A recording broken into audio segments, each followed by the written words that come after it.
YouTube channel Raghav Shastri Kundla को subscribe करें।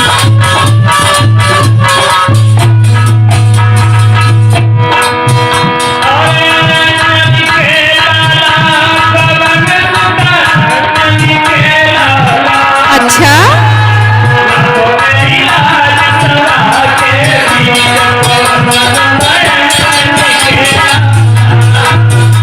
हाय भैया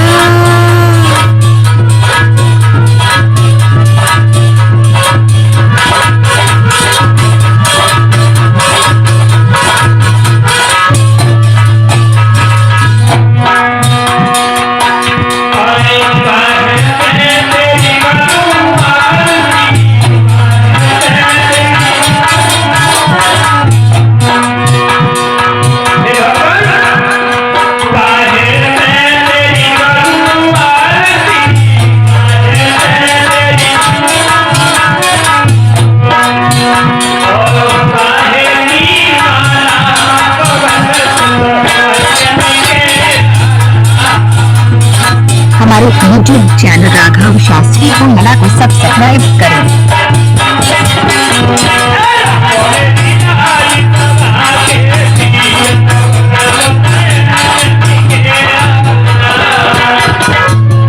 अगर हमारा भजन आपको अच्छा लगे तो कमेंट में जरूर बताएं।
तट की कथा को लेकर के चलेंगे।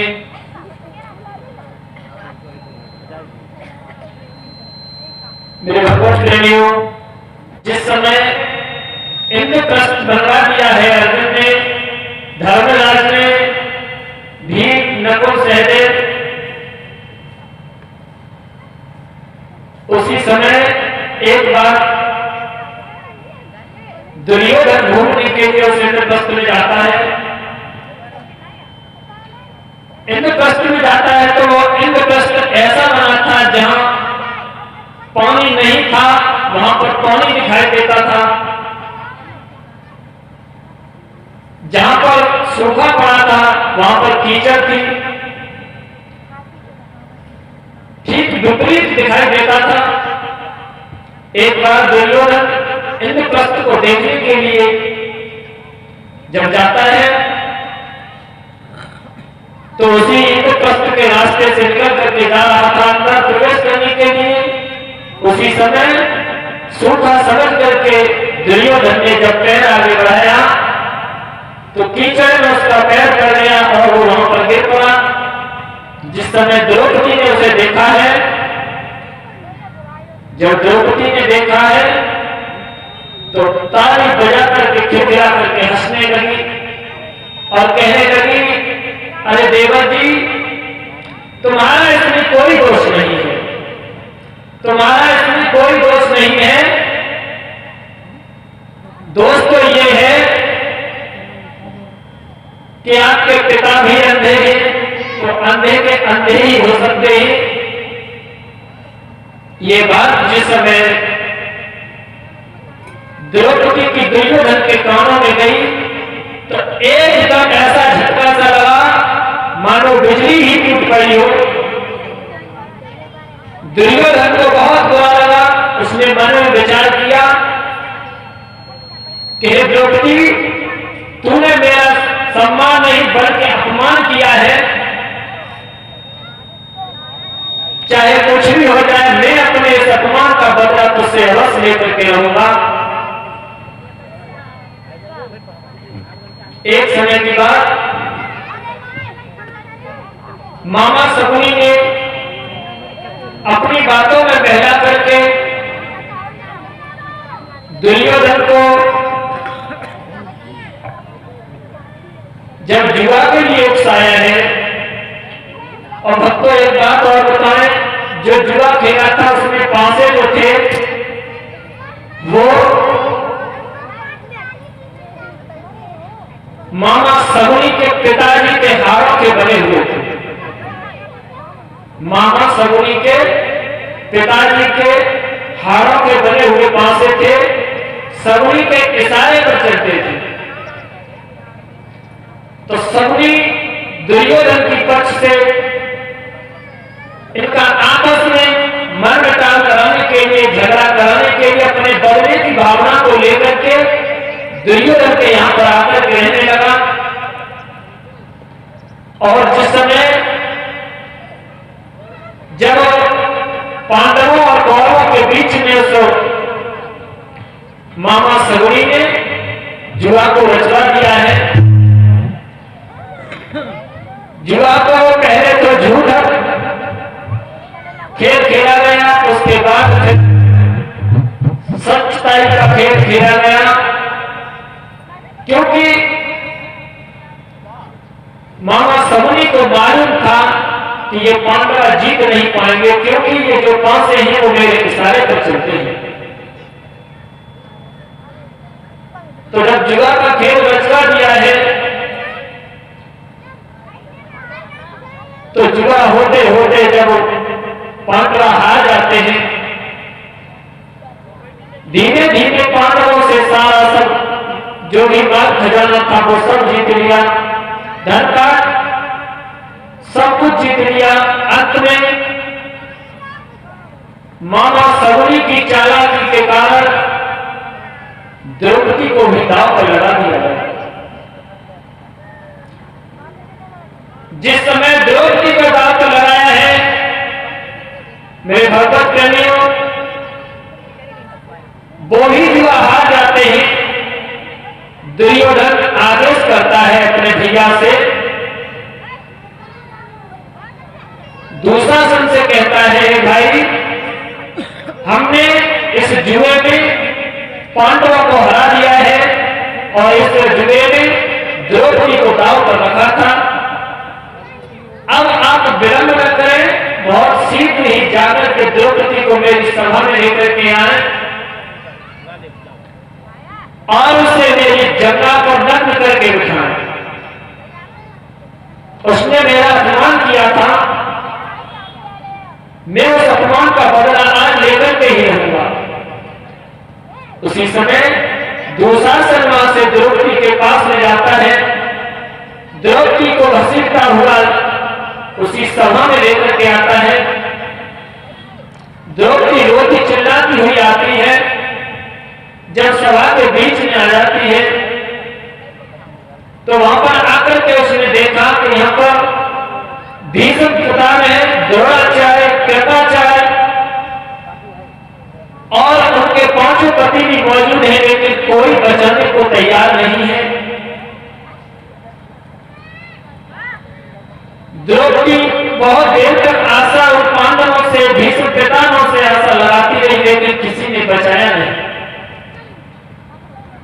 जब किसी ने नहीं बचाया है तो सबका आशा छोड़ करके परमात्मा भगवान मुरली मनोहर को याद करने लगी है। और जब भगवान की याद करता है मानव, तो भगवान आने में देरी नहीं करता, केवल उन्हें बुलाने की देरी है, भगवान को आने में देरी नहीं लगती। संसार को छोड़ करके भगवान के चरणों में उसने ध्यान लगाया कि अब तो मेरी और कोई लाज नहीं बचा सकता, सिर्फ गोविंद आप ही बचा सकते हो। इधर दुशासन चीर खींच रहा है, द्रौपदी भगवान मुरली मनोहर की आराधना कर रही है रोती हुई।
मैया द्रौपदी की पुकार को भगवान मुरली मनोहर ने सुना है तो देर नहीं की और भगवान मुरली मनोहर ने द्रौपदी की पुकार को सुन करके जिस समय नंगे ही पैरों भाग पड़े हैं और आकर के भगवान मुरली मनोहर ने द्रौपदी के चीर को बढ़ाना आरंभ कर दिया है। दुशासन द्रौपदी की साड़ी को खींच रहा है। खींचते खींचते दुशासन की भुजाएं सारी थक जाती हैं, लेकिन द्रौपदी को नग्न नहीं कर पाया। जितनी भी ताकत थी वो सारी ताकत उसकी व्यर्थ चली गई। बेहोश होकर के धरती पर गिर पड़ा।